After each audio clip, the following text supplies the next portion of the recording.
నమస్తే, welcome to our channel. నేను మీ పద్మావతి. ఈరోజు మనతో పాటు ప్రముఖ ఆధ్యాత్మికవేత్త డాక్టర్ ముల్లపూడి సత్యనారాయణ గారు ఉన్నారు. మరి ఆయనతో మాట్లాడి మీనరాశి వారికి ఉగాది నుంచి ఉగాది వరకు చూసుకున్నట్టయితే కనుక అసలు ఎటువంటి ఫలితాలు ఉంటాయి అనేది తెలుసుకునే ప్రయత్నం చేద్దాం. మరి మీరు కూడా వీడియోని ఎక్కడా కూడా స్కిప్ చేయకుండా పూర్తిగా చూసేయండి. నమస్కారం సార్. నమస్కారం మా పద్మావతి. సార్, మీనరాశి వారికి ఉగాది నుంచి మనకి నూతన సంవత్సరం అనేది వస్తుంది. అయితే విశ్వావసు నామ సంవత్సరం అనేది మనకి ప్రారంభం కాబోతుంది. దాంతోపాటుగా గ్రహాలు కూడా షష్టగ్రహ కూటమి వస్తుంది. గ్రహాల అనుకూలతలు ఏ విధంగా ఉంటాయి, మరి ఈ మీనరాశి వారికి ఎటువంటి ప్రభావితం అనేది చూపిస్తుంది అంటారు? మనకి ఈ మార్చి 30, 2025 సంవత్సరం తర్వాత నుంచి మనకు ఉగాది వచ్చేస్తుంది. అప్పుడు దాకా క్రోధినామ సంవత్సరం అన్నాం, ఇప్పుడేమో విశ్వావసునామ సంవత్సరం వచ్చేసింది. కాబట్టి విశ్వావసునామ సంవత్సరం అంటే ఏమిటి? అందరికీ సంపదల్ని, డబ్బుని, ఆరోగ్యాన్ని అన్నిటినీ ఇచ్చేదాన్ని. మరి క్రోధినామ సంవత్సరం అంటే ఏంటి? అందరికీ కోపాలని, కోపతాపాలని, పట్టుదలని, పనికిమాలని అన్నీ కూడా ఇచ్చేది. మీనరాశి వారికి ఇప్పుడు మనకి ఈ యొక్క మార్చి 29 తర్వాత షట్గ్రహ కూటమి అంటే 6 గ్రహాలు ఒకే కక్షలోకి వచ్చేస్తున్నాయి. శుక్రుడు, బుధుడు, శని, రాహు, కేతు వీళ్ళంతా ఒకే కక్షలోకి వచ్చేయడం వల్ల వీళ్ళందరికీ కూడా బ్రహ్మాండంగా ఉంటుంది. మెయిన్గా మన శుక్రుడు జన్మరాశిలోకి వస్తున్నాడు. కాబట్టి వీళ్ళకి ఈ మీనరాశి వాళ్ళందరికీ కూడా ఈ యొక్క షట్గ్రహ కూటమి వల్ల ప్రేమించాలని అనిపిస్తూ ఉంటుంది మనస్సు. ఎక్కువ మెయిన్ ప్రేమకి ఎక్కువ ఇంపార్టెన్స్ ఇస్తారు. మీనరాశి వాళ్ళందరికీ ఆల్రెడీ ఉద్యోగాలు వచ్చేసినాయి. రానటువంటి వాళ్ళకి ఉద్యోగాలు ఏలినాటి శని బాగా జరుగుతుంది కాబట్టి ఉద్యోగాలు వచ్చేస్తాయి. ఇది మెయిన్ ఏంటమ్మా? ఏలినాటి శని ఎక్కువగా పీడిస్తుందా అంటే సెకండ్ ప్రిఫరెన్స్లో ఉన్నారు. ఇప్పుడు మేషరాశి వాళ్ళకి అంటించారు వీళ్ళు. కాబట్టి ఈ సంవత్సరంలో మేషరాశి వాళ్ళకి అందుకనే డౌన్ అయిపోయింది పరిస్థితి. ఇప్పుడు వీళ్ళకి నో ప్రాబ్లం. మీనరాశి వాళ్ళకి వర్క్ ఫ్రమ్ హోమ్ చేస్తున్నా, మేము ఆఫీస్కి వచ్చి చేస్తామంటే no, you continue from here అంటారు. విదేశాలకు వెళ్ళాలని తెగ ప్రయత్నిస్తున్నటువంటి ఈ మీనరాశి వాళ్ళందరికీ కూడా విదేశాలకి వీళ్ళకి రావడానికి అవకాశాలు ఉన్నాయి. తర్వాత ఇక ధనాన్ని బాగా ఇబ్బడి ముబ్బడిగా సంపాదించేటటువంటి అవకాశాలు ఉన్నాయి. ఫ్రెండ్స్కి అధిక ప్రాధాన్యత ఇచ్చి, బంధువులకి అధిక ప్రాధాన్యత ఇచ్చి చాలా ఉన్నతంగా గొప్పగా వీళ్ళు చూసుకునేటటువంటి అవకాశాలు వీళ్ళు ఉన్నాయి. విద్యార్థులు ఫెయిల్ అయిపోతారంతే. ఎందుకంటే ఏలినాటి శని ఒకటి, రెండవది గురుబలం లేదు అసలు వీళ్ళకి. కాబట్టి చాలా జాగ్రత్తగా చదవాలి, పాస్ అవ్వాలనుకునేటటువంటి వాళ్ళు. బ్యాక్లాగ్స్ అన్నీ కూడా చాలా ఉండిపోతాయి మొత్తం. అలాగే వివాహాలు కానటువంటి వాళ్ళకి అక్కడికి వెళ్ళి పెళ్లి చూపులు చూసుకుంటారు. పెళ్లి చూపులు చూసుకున్న వాళ్ళు పెళ్లి చూపులు చూసుకున్నట్టు ఉండాలి. అలా కాకుండా తర్వాత ఏం చేస్తారు? ఫోన్ టాకింగ్, రోజు గంటలు టాకింగ్.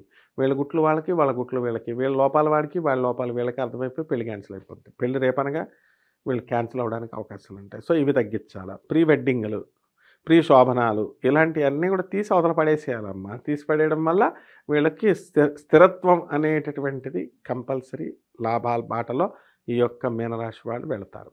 ఇక వృత్తి, వ్యాపార, ఉద్యోగ విషయాలలోకి వచ్చేసరికి బ్రహ్మాండంగా వీళ్ళు రాణింపు ఉంటుంది. అండ్ కిరాణా వ్యాపారాలు, బట్టల వ్యాపారాలు, హాస్టల్ వ్యాపారాలు, ఈ బిజినెస్లన్నీ కూడా చాలా బ్రహ్మాండంగా చేస్తారు. అసలు హోటల్ ఇండస్ట్రీలో, హోటల్ మేనేజ్మెంట్లో ఉన్నటువంటి పిల్లకాయలు కూడా మంచి జాబులు రావడానికి అవకాశాలు ఉన్నాయి.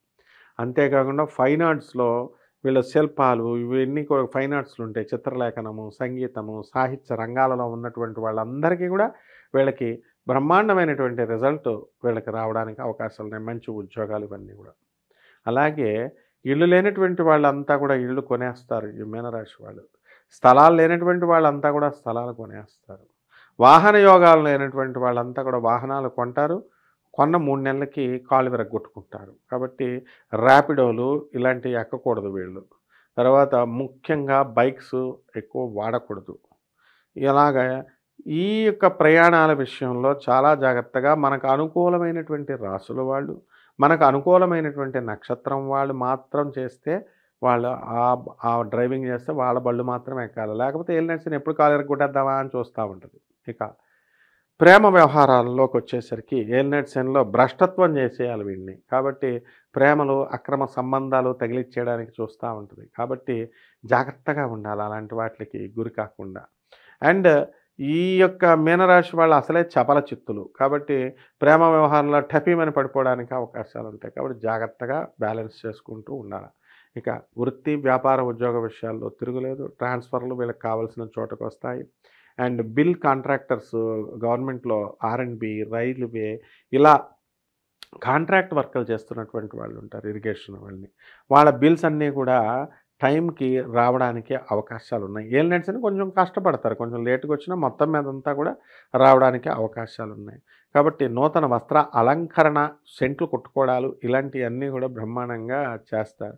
కాబట్టి ఫారెన్ వెళ్ళాలి అనుకునేటటువంటి వాళ్ళకు కూడా మంచి అవకాశాలు ఉన్నాయి. పిల్లలు లేనటువంటి వాళ్ళకి పిల్లలు పుడతారు. ఆ పిల్లల్ని చూసి వీళ్ళు చాలా ఎంతో సంతోషంగా వీళ్ళు ఉండడం అనేటటువంటివి జరుగుతాయి. దూరపు బంధువుల మరణాలు వింటారు.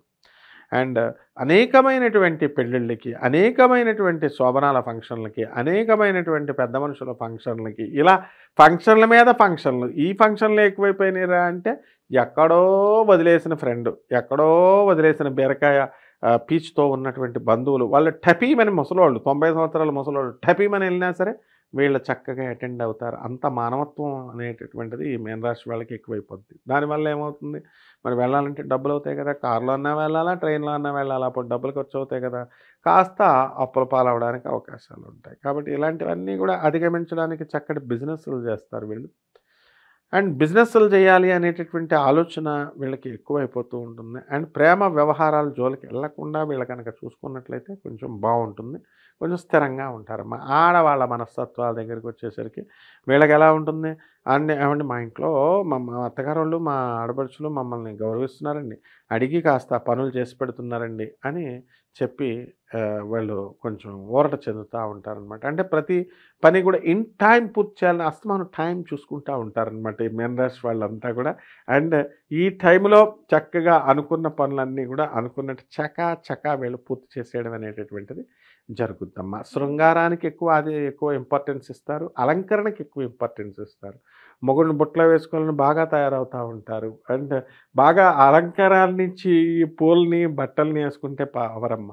భర్త చెప్పేటటువంటి మాటలు, భర్తకు అనుగుణంగా వీళ్ళు నడుచుకుంటే వాళ్ళు బుట్టలో పడతారమ్మా. ఈ విషయాన్ని మీనరాశి వాళ్ళు శుభ్రంగా తెలుసుకొని భర్త మనసుకి అనుగుణంగా నడుచుకుంటే బాగుంటుందమ్మా. గురుగారు, అయితే మీనరాశి విషయంలో కనుక చూసుకుంటే కనుక కొంచెం మిశ్రమ ఫలితాలు అనేవి కనిపిస్తున్నాయి కాబట్టి ఏమేం పరిహారాలు పాటించాలంటారు వీళ్ళు ఖచ్చితంగా? మనకు ఉన్నదే బిగ్ బాస్ శని, ఏలినటి శని. కాబట్టి శని జపం చేసుకోవాలా, శని స్తోత్రాలు చదువుకోవాలా, శనికి కిలోంపావు నల్ల నువ్వుల్ని, నల్లని వస్త్రాన్ని ఇచ్చి పేద బ్రాహ్మణులకి శనివారం నాడు ఉదయం 8 గంటలకి దానం చేసుకోవాలా. అలాగే దశమహావిద్యల్లో ఒకటైనటువంటి మహాకాళి అమ్మవారి యొక్క హోమాన్ని వీళ్ళ ఇళ్లలో జరిపించుకోవాలి. అంతేకాకుండా మనం నవగ్రహాల చుట్టూ ప్రదక్షిణలను రోజుకు 108 సార్లు చేయాల్సిందేనమ్మా. కనీసం శనీశ్వరుడికి చేయాల్సిందే. శనీశ్వరుడు జగద్గురు అమ్మ. ఆయన ఓం శనిశ్చరాయ నమః అనే మహామంత్రంతో వీళ్ళు చక్కగా ప్రదక్షిణలు చేసుకుంటూ ఆ శనీశ్వరుడి పైన చక్కగా వీళ్ళు నువ్వుల నూనెతో అభిషేకం వీళ్ళు సొంతంగా చేసుకోవచ్చమ్మా. ఎవరు ఆడవాళ్ళు చేయకూడదనడానికి వీళ్ళెవరో చెప్పేటటువంటి వాళ్ళు. కాబట్టి ఈ ఆడవాళ్ళు చక్కగా వాళ్ళ చేతులతో వాళ్ళే అభిషేకం చేసుకోవచ్చు. నార్త్ ఇండియాలో వెళ్ళి చూసినట్లయితే వీళ్ళకి అర్థమవుతుంది. అలాగే రావి చెట్టుని తీసుకోవాలమ్మా. రావి చెట్టు దొరకకపోతే జమ్మి చెట్టుని, జువ్వి చెట్టుని తీసుకోవాలా. ఆ చెట్టు చుట్టూ 108 ప్రదక్షిణాలు శనివారం నాడు చక్కగా ప్రదక్షిణాలు చేసుకోవాలమ్మా. నీళ్లు 2 బకెట్లకు తగ్గకుండా నీళ్లు వేసుకోవాలా. ఈ విధంగా చేసుకున్నట్లయితే బ్రహ్మాండంగా ఉంటుందమ్మా వీళ్ళందరి భవిష్యత్తు. చాలా చక్కగా వివరించారు గురుగారు. అయితే మీనరాశి వారికి తగిన జాగ్రత్తలు తీసుకోవడం వల్ల కొంచెం మంచి ఫలితాలు అనేవి చూస్తారు అని అనేసి చాలా చక్కగా వివరించారు. ధన్యవాదాలు. ధన్యవాదాలమ్మా.